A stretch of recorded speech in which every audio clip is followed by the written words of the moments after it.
we are again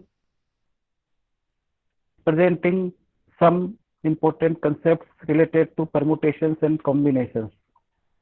last video में हम लोग डिस्कस कर रहे थे what is the meaning of permutations and combinations. आज हम इस वीडियो में डिस्कस करेंगे बिल्कुल बेसिक थिंग्स, फैक्टोरियल। देखिए, जिन स्टूडेंट्स ने परमुटेशन कॉम्बिनेशंस पढ़ रखा है उनके लिए फैक्टोरियल बिल्कुल कॉमन बात है कि जैसे फैक्टोरियल कहीं लिखा हुआ रहता है तो फैक्टोरियल 2, फैक्टोरियल 3 इस तरह से लिखते हैं। कुछ राइटर्स कुछ इस तरह लिखते हैं, 2 एक्सक्लेमेटरी साइन, है ना, 3 ये एक्सक्लेमेटरी साइन या मार्क। तो क्योंकि हम बुक में तो ऐसे 2 एक्सक्लेमेटरी साइन होता है तो आसानी से पढ़ने में आ जाता है, बट लिखने में जनरली हम फैक्टोरियल को फैक्टोरियल 2 ऐसे लिखते हैं। तो फैक्टोरियल का मतलब है, फैक्टोरियल 2 लिखा हुआ है मतलब 1 इंटू 2, या डॉट लिखा हुआ है मतलब ये इंटू है, तो 1 इंटू 2 हो गया 2। फैक्टोरियल 3 कहीं लिखा हुआ है, इसका मतलब है 1 इंटू 2 इंटू 3। इट मीन्स इसकी वैल्यू कैलकुलेट करेंगे तो ये आ जाएगा 6। ऐसे ही कहीं फैक्टोरियल 4 लिखा हुआ है, फैक्टोरियल 4 या 4 फैक्टोरियल ऐसे भी लिख सकते हैं आप। तो इसका मतलब है 1 into 2 into 3 into 4। It means in सबको मल्टीप्लाई करेंगे तो 6 4 जा 24। ऐसे फैक्टोरियल 5 कैलकुलेट करेंगे आप तो 1 से लेके 5 तक के नेचुरल नंबर्स का जो प्रोडक्ट है उससे हम फैक्टोरियल 5 बोलते हैं, राइट। इसे कैलकुलेट आप कर लीजिएगा, ये 120 आ जाएगा। ऐसे फैक्टोरियल 6 मतलब 1 से लेके 2 3 4 5 एंड 6, राइट। ये आ जाएगा आपके पास 120 इंटू 6 दैट इज 720। तो ऐसे फैक्टोरियल का मतलब तभी है जब ये नेचुरल नंबर हो, है ना। मीनिंगफुल तभी कहलाएगा जैसे फैक्टोरियल 7 है, तब आप आसानी से कैलकुलेट कर सकते हैं, है ना। 1 से लेके 7 तक के नंबर्स का प्रोडक्ट कर लीजिएगा, 1 2 3 अप टू 7। तो 720 को 7 से मल्टीप्लाई कर लेना, आई थिंक क्या आएगा 5040। ऐसे कोई भी फैक्टोरियल हो, जैसे जैसे ये नंबर बढ़ेगा वैसे वैसे इसकी वैल्यू बढ़ती जाएगी। Factorial 9, factorial 10, factorial 11। तो जनरली हम जैसे स्क्वायर टेबल याद रखते हैं, ऐसा फैक्टोरियल की ये नंबर्स आप याद रख लीजिए, factorial 2, factorial 3, factorial 4, factorial 5, factorial 6, factorial 7। तो जनरली यहाँ तक सफिशियंट है। इससे आगे कभी जरूरत पड़े तो आप निकाल लो, अदरवाइज आंसर्स कई बार हम फैक्टोरियल के टर्म्स में भी छोड़ सकते हैं, ठीक है। तो फैक्टोरियल का मीनिंग क्या है, तो इन जनरल फैक्टोरियल एन कहीं लिखा हुआ है यानी एन फैक्टोरियल हो गया। तो एन फैक्टोरियल तभी एग्जिस्ट करेगा जब ये नेचुरल नंबर होगा, है ना। हाँ, एक एक्सेप्शन जरूर है कि 0 फैक्टोरियल भी डिफाइंड होता है, पर नेगेटिव नंबर होगा तो ये फैक्टोरियल डिफाइंड नहीं होगा। तो इसकी डेफिनेशन क्या होगी फैक्टोरियल एन की, कि 1 into 2 into 3 into 4 into 5 into 6 up to n. और एन से पहले क्या आएगा, एन माइनस 1, मतलब ये नेचुरल नंबर्स का कॉन्जुगेटिव प्रोडक्ट है फैक्टोरियल एन। अब एन चाहे 10 हो, चाहे 15 हो, चाहे 20 हो, चाहे 1000 हो, नेचुरल नंबर्स 1 से लेके वहां तक के सबका जो प्रोडक्ट है उसको फैक्टोरियल एन से रिप्रेजेंट करते हैं। ये हमारा बेसिकली कहीं पे भी काउंटिंग से रिलेटेड कोई कंसेप्ट आता है ना, वही को लेना पड़ता है ना। फैक्टोरियल का यूज जनरली पीएचसी में भी आता है, आगे जो बाइनोमियल थ्योरम पढ़ेंगे वहां पे भी काम आएगा, है ना। इसके अलावा कुछ और सीक्वेंसेज है जहाँ पर फैक्टोरियल नोटेशन का या फैक्टोरियल जीरो पढ़ते हैं। फैक्टोरियल जीरो ये एक एक्सेप्शन है, इसकी वैल्यू 1 होती है। क्यों होती है, ये अभी जब परमुटेशन कॉम्बिनेशन की फर्दर क्लासेज होगी उसमें हम इसको एक्सप्लेन करेंगे, ठीक है। ये तब तक के लिए आप अपना एक, जो स्टूडेंट पहली बार पढ़ रहे हैं वो उनके लिए एक चैलेंजिंग असाइनमेंट हो सकता है कि फैक्टोरियल 0 1 क्यों होता है, ठीक है। नोटेशन मैंने आपको समझा दिया। फैक्टोरियल को ऐसे भी लिखते हैं, एक्सक्लेमेटरी साइन से भी लिखते हैं, जैसे फैक्टोरियल 5, फैक्टोरियल 2, ये मैंने एक्सप्लेन किया था। अब देखिए फैक्टोरियल से रिलेटेड एक सिंपल सी बात करें, क्योंकि it is a part of number system, है ना। नंबर सिस्टम आप समझते हैं, 9th क्लास से 8th क्लास से आप पढ़ते आ रहे हैं। नंबर से रिलेटेड जैसे स्क्वायर्स होता है, क्यूब होते हैं, ऐसे फैक्टोरियल एक टर्म हो गई। तो इसमें जैसे यदि नंबर्स में कहता हूँ जैसे 2 है 4 है, ये 2 नंबर है, या 3 है 6 है ना, या 4 है 6 है, तो इनका जैसे आपने नंबर्स के बारे में पढ़ा था, HCF क्या होता है, LCM क्या होता है, ठीक है। तो जैसे 2 और 4 का HCF कोई पूछे तो HCF अपना 2 और 4 का HCF क्या हो गया, 2 हो गया। 3 और 6 का HCF क्या हो गया, 3 हो गया, ठीक है ना। 4 और 6 का HCF क्या हो गया, 2 हो गया। HCF मतलब हाईएस्ट कॉमन फैक्टर, ये सब समझते हैं। अब ऐसे LCM निकालना हो तो 2 और 4 का LCM क्या हो गया, 2 और 4 का LCM आप जानते हैं 4 होता है। 3 और 6 का LCM क्या हो गया, 6 हो गया। LCM मतलब लीस्ट कॉमन मल्टीपल। अब 4 और 6 का LCM क्या हो गया। तो LCM निकालने के लिए एक तो लॉन्ग मेथड होता है कि आप LCM निकालते हैं, एक डायरेक्ट मेथड है कि 4 और 6 का दोनों का जो कॉमन मल्टीपल है वो बहुत सारे हो सकते हैं। जैसे 4 और 6 का कॉमन मल्टीपल 12 भी है, 24 भी है ना, 36 भी है, बहुत सारे। बट लीस्ट कॉमन मल्टीपल मतलब LCM जो है 4 और 6 का 12 होता है। ये आप सब नंबर सिस्टम में पढ़ चुके हैं। ऐसे यहाँ पे हम देखेंगे कि जैसे मेरे से कोई कहे कि फैक्टोरियल 4 और फैक्टोरियल 5, इसका HCF निकालिए, है ना, find HCF of factorial 4 and factorial 5।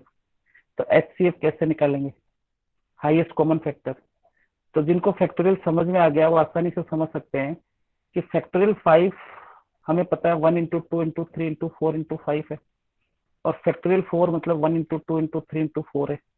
तो दोनों का HCF क्या हो गया, फैक्टोरियल 4 हो गया, क्योंकि फैक्टोरियल 4 दोनों का कॉमन फैक्टर है, यहाँ पे भी है, यहाँ पे भी है ना।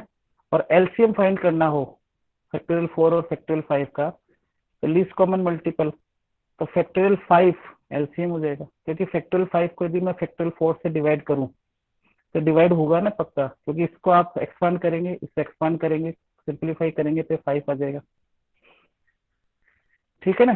तो ऐसे HCF एंड LCM आप समझ सकते हैं जब भी फैक्टोरियल नोटेशन में दिया हुआ है, फैक्टोरियल कुछ भी दिया हुआ है, दो नंबर दिए हुए हैं कि फैक्टोरियल 6 और फैक्टोरियल 9 दिया हुआ है, तो इसका HCF क्या होगा, तब आप डायरेक्ट लिख सकते हैं जो छोटा वाला नंबर है उसका जो फैक्टोरियल है वो HCF होगा, और जो LCM फाइंड करना हो तो जो बड़े वाला नंबर है फैक्टोरियल में वो LCM होगा। ये डायरेक्ट आप समझ सकते हैं क्यों हो रहा है। तो एक बार आप वापस जाके देखिए, मैंने फैक्टोरियल का मतलब समझाया, LCM का मतलब सबको पता है, HCF का मतलब सबको पता है ना। फिर भी नहीं पता चल रहा है, नहीं समझ आया, एक बार दोबारा थोड़ा सा बैक जाके देखिए।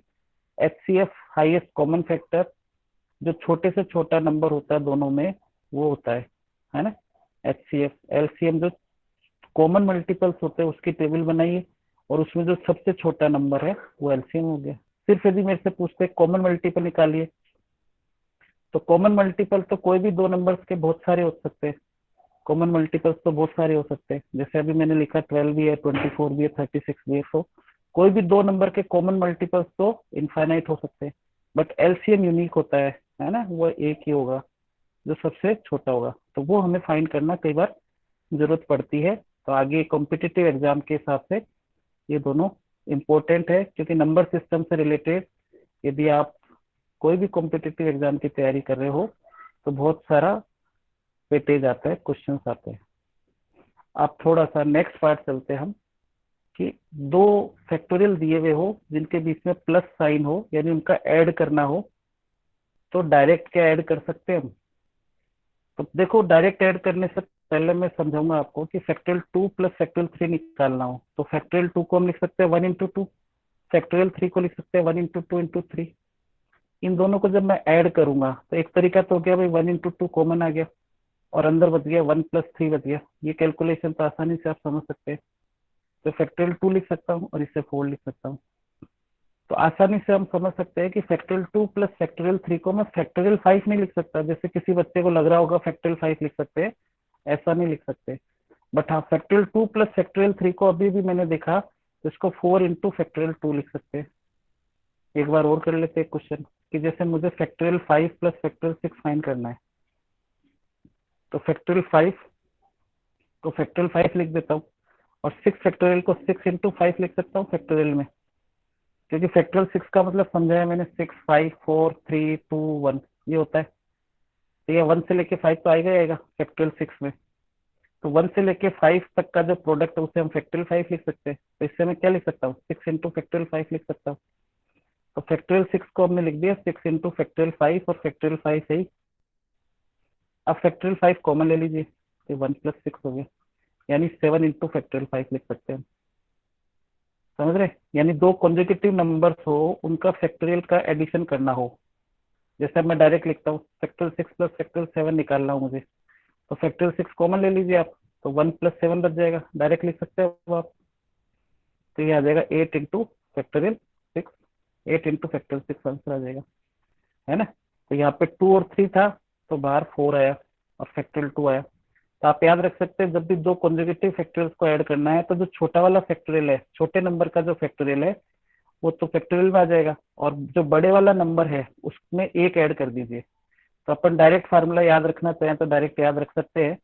मैं लिख देता हूँ कि factorial n plus factorial n+1 हो, है ना। दो कॉन्जिक्यूटिव नंबर हो गए, नेचुरल नंबर, तो इसको फैक्टोरियल में लिखना है तो फैक्टोरियल n तो कॉमन आ जाएगा, और ये 1 + n+1 आ जाएगा। यदि समझ में आ रहा है तो बहुत अच्छी बात है, नहीं आ रहा कोई बात नहीं, थोड़ा सा और प्रैक्टिस करेंगे भी समझ में आ जाएगा। फैक्टोरियल n कॉमन आ गया या n+2 आ गया, तो डायरेक्ट फार्मूला हो गया कि factorial n plus factorial n+1 करेंगे तो फैक्टोरियल n तो कॉमन आ जाएगा और अंदर n+2 बच जाएगा। यहाँ पे भी तो क्या हुआ, ये n हो गया, ये n+1 हो गया, तो n कॉमन ले लिया, फैक्टोरियल n कॉमन आ गया, तो अंदर 1 + 3 बच गया, तो 4 हो गया, यानी n+2 हो गया। तो n क्या था, 2 था, ये n+1 था। कंपेयर कर सकते हैं ना अपन। अब जैसे फैक्टोरियल 8 प्लस फैक्टोरियल 9 हो, तो मैं इसको डायरेक्ट लिखना चाहूँ, ये फार्मूला यदि मुझे याद है, तो जो n है वो 8 है, तो 8 + 2 10 आ गया और फैक्टोरियल 8 आ जाएगा। वैसे आप करना चाहो तो फैक्टोरियल 8 कॉमन आ गया, तो 1 + 9 आ गया, तो 1 + 9 10 हो गया, 10 × फैक्टोरियल 8 हो गया। ऐसे आप 2-3 बार प्रैक्टिस करिए, ये चीज से आपको बेनिफिट मिलेगा। ऐसे मान लीजिए दो नंबर दे रखे हैं जो फैक्टोरियल में है और मल्टीप्लाइड दिया हुआ, मल्टीप्लाई कैसे करते हैं। तो एक स्टूडेंट बोला सर फैक्टोरियल 2 × फैक्टोरियल 3 को मैं फैक्टोरियल 6 लिख सकता हूँ। मैंने कहा नहीं भाई, ऐसा नहीं लिख सकते। या फैक्टोरियल 4 × फैक्टोरियल 5 को फैक्टोरियल 20 लिख सकते हैं, नहीं लिख सकते। तो क्या लिख सकते हैं, है ना। तो क्या लिख सकते हैं, तो भाई सिंपल सी बात है, तो इन दोनों का प्रोडक्ट है, तो फैक्टोरियल 2 2 होता है, फैक्टोरियल 3 6 होता है, तो 12 आएगा, राइट। ऐसे फैक्टोरियल 4 24 है, फैक्टोरियल 5 120 है, इनको मल्टीप्लाई कर लो। तो बेसिक प्रिंसिपल तो ये है। बट यदि कोई कहे कि दो फैक्टोरियल्स को प्रोडक्ट की फॉर्म में लिखा हुआ है, तो इसका आंसर प्रोडक्ट की फॉर्म में लाइए, क्या लिख सकते हो। तो सिंपल सा तरीका है भाई, फैक्टोरियल 2 × फैक्टोरियल 3 को 3 × फैक्टोरियल 2 लिख दो। तो फैक्टोरियल 2 × फैक्टोरियल 2 दो बार हो गया, तो 3 × फैक्टोरियल 2 का होल स्क्वायर हो जाएगा, 3 × फैक्टोरियल 2 का होल स्क्वायर हो जाएगा। ऐसे फैक्टोरियल 4 है, तो फैक्टोरियल 4 को फैक्टोरियल 4 रहने दीजिए, फैक्टोरियल 5 को 5 बाहर ले लीजिए, फैक्टोरियल 4 हो जाएगा। ये चीज अपन कई बार प्रैक्टिस कर चुके हैं। ऊपर देखिए फैक्टोरियल को एक रिड्यूस कर सकते हैं, ये मैं बार बार समझा रहा हूँ कि फैक्टोरियल 5 को जरूरत पड़े 5 × फैक्टोरियल 4 लिख सकते हैं, और फर्दर जरूरत पड़े तो 5 4 बाहर लेके फैक्टोरियल 3 कर सकते हैं। यानी कोई भी बड़ा फैक्टोरियल हो, फैक्टोरियल 6 हो, तो 6 बाहर लेंगे तो एक कम हो जाएगा अंदर। तो ये 5 बाहर आ गया, 5 बाहर आ गया, और फैक्टोरियल 4 का होल स्क्वायर हो जाएगा, इंटू 5 आ गया, तो 5 को पहले लिख दीजिए, तो ये आंसर आ गया। मतलब कोई भी दो फैक्टोरियल दे रखे हैं, चाहे वो कॉन्जिक्यूटिव हो चाहे डिफरेंट हो, तो जो छोटे वाला है उसका होल स्क्वायर हो जाएगा। और आप चाहो तो एक प्रैक्टिस और कर लेते हैं कि कोई मेरे से कहे कि फैक्टोरियल 4 × फैक्टोरियल 6 को मल्टीप्लाई करिए, तो फैक्टोरियल 6 को 6 बाहर लेके फैक्टोरियल 5 लिख सकते हैं। फिर further factorial 4 as it is, 6 as it is, 5 factorial को 5 बाहर लेंगे, फैक्टोरियल 4 आ जाएगा। तो 6 5 जब 30 हो गया, इंटू फैक्टोरियल 4 का होल स्क्वायर हो गया, ये आंसर आ गया। मतलब कोई भी दो फैक्टोरियल हो, उनको प्रोडक्ट की फॉर्म में लिख रखा हो, तो उसको फैक्टोरियल की टर्म्स में ऐसे लिख सकते हैं हम, है ना। तो कोई ना कोई कोफिशिएंट जरूर आएगा बाहर मल्टीप्लाइड में, ठीक है। अब डिवीजन, दो फैक्टोरियल को डिवाइड करना है, तो न्यूमरेटर में जो है बड़ा फैक्टोरियल है, डेनोमिनेटर में छोटा है। तो अभी भी बताया 10 फैक्टोरियल को 10 इंटू 9 फैक्टोरियल लिख सकते हैं अपॉन फैक्टोरियल 8। बट फैक्टोरियल 8 और फैक्टोरियल 9 में अभी भी 1 का डिफरेंस है, तो फिर फैक्टोरियल 9 में से 9 बाहर लेंगे, फैक्टोरियल 8 बच जाएगा, अपॉन फैक्टोरियल 8 आ गया, ये अब कैंसिल हो जाएगा, 10 9 जा 90 आंसर आ गया, इसका आंसर 90 आ गया, ठीक है। ऐसे फैक्टोरियल 5 अपॉन फैक्टोरियल 4 है, तो 5 बाहर आया, फैक्टोरियल 4 से फैक्टोरियल 4 कैंसिल, 5 आ गया, ये आंसर हो गया। तो एक फैक्टोरियल को दूसरे फैक्टोरियल से डिवाइड कर सकते हैं आप, ठीक है। एक कंसेप्ट और है छोटा सा, है ना। पहले मैं ये क्या प्रैक्टिस करके आपको समझा रहा हूँ जिससे आप फैक्टोरियल को दिमाग में ढंग से बिठा सके। How to handle factorial. अब आ रहा है product of consecutive natural number. अब अभी मैंने बताया कि फैक्टोरियल होता क्या है। तो factorial is product of consecutive natural number from 1 to n। जैसे फैक्टोरियल n मैंने बताया कि 1 into 2 into 3 into 4 into 5 up to n। अब n 10 है तो फैक्टोरियल 10 हो गया, 1 2 3 4 up to 10 तक जाएगा। बट मान लीजिए मेरे को 4 कॉन्जिक्यूटिव नेचुरल नंबर दे दिए ऐसे, 4 5 6 7, अभी डॉट लिखा हुआ मतलब मल्टीप्लाइड में है। अब वो क्या, इसको फैक्टोरियल में एक्सप्रेस करिए। तो अब ये 1 से स्टार्ट नहीं हो रहा, तो फैक्टोरियल तो मैं तभी लिख पाऊंगा जब ये 1 से स्टार्ट हो। तभी 1 से स्टार्ट नहीं हो रहा, तो मैंने क्या किया, 1 2 3 से इसको मल्टीप्लाई कर दिया और 1 2 3 से इसको डिवाइड कर दिया। डॉट है मतलब इंटू है, और 4 5 6 7 है ही ऊपर मल्टीप्लाइड में। क्या किया मैंने, 1 2 3 से न्यूमरेटर एंड डिनोमिनेटर को मल्टीप्लाई कर दिया। अब आप ध्यान से देखें तो न्यूमरेटर जो है 1 से लेकर 7 तक हो गया, जिससे मैं फैक्टोरियल 7 लिख सकता हूँ। और डिनोमिनेटर में 1 से 3 हो गया तो फैक्टोरियल 3 हो गया, ये आंसर आ गया। मतलब फैक्टोरियल नोटेशन में लिखना था इसको। क्वेश्चन ये था कि एक्सप्रेस, है ना, product of consecutive natural number in factorial. तो how to express in terms of factorial. एक क्वेश्चन और देख लेते हैं। 8 into 9 into 10 into 11 into 12, right, consecutive है। 8 9 10 11 12 कॉन्जिक्यूटिव है। अब इसको फैक्टोरियल में लिखना है तो मैं क्या करूंगा, 1 2 3 up to 7 से न्यूमरेटर में मल्टीप्लाई कर दिया, और 1 2 3 4 up to 7 से डिनोमिनेटर में मल्टीप्लाई कर दिया, और 8 9 10 11 12 न्यूमरेटर में था ही। अब इस सबको देखो तो न्यूमरेटर में क्या हो गया, 1 2 3 4 5 up to 7 8 9 10 11 12। इसे मैं क्या लिख सकता हूँ, न्यूमरेटर मेरे पास क्या बन गया, न्यूमरेटर को क्या लिख सकता हूँ, ये आ गया मेरे पास फैक्टोरियल 12, और डिनोमिनेटर में आ गया फैक्टोरियल 7। ये आंसर आ गया। ठीक है ना, ये हुआ। तो देखिए, बेसिकली सीएफसी एक कोचिंग सेंटर है। हम लोग 8th क्लास से 12th क्लास के स्टूडेंट्स को पढ़ाते हैं। मैथ्स भी पढ़ाते हैं, फिजिक्स भी पढ़ाते हैं, केमिस्ट्री भी पढ़ाते हैं, बायो भी पढ़ाते हैं, है ना। तो अभी मैंने मैथमेटिक्स का एक बेसिक प्रिंसिपल, परमुटेशन कॉम्बिनेशन पे मैं वीडियोस बना रहा हूँ, है ना। ये अभी सीक्वेंस चलेगी, अभी कई सारे वीडियोस बन रहे हैं अभी परमुटेशन कॉम्बिनेशन पे प्लान्ड है। मेरा टारगेट है हर बच्चे को बेसिक से समझ में आए। जो भी स्टूडेंट, चाहे वो 11th 12th बोर्ड की तैयारी कर रहा हो, चाहे वो साथ में कॉम्पिटिटिव एग्जाम की तैयारी कर रहा हो। तो कई बार क्या होता है कि कॉम्पिटिटिव एग्जाम की तैयारी करते बेसिक्स बच्चे को क्लियर नहीं होते। मेरा टारगेट है वो बेसिक्स, छोटी छोटी जो चीजें हैं, जो स्टूडेंट को ऐसे लगता है कि मैं पूछ नहीं पाता हूँ टीचर से, तो वो मैं, क्योंकि इतना एक्सपीरियंस है पढ़ाने का, तो स्टूडेंट की साइकोलॉजी में समझता हूँ। वो सब छोटी छोटी बातें मैं एक्सप्लेन करने की कोशिश करता हूँ।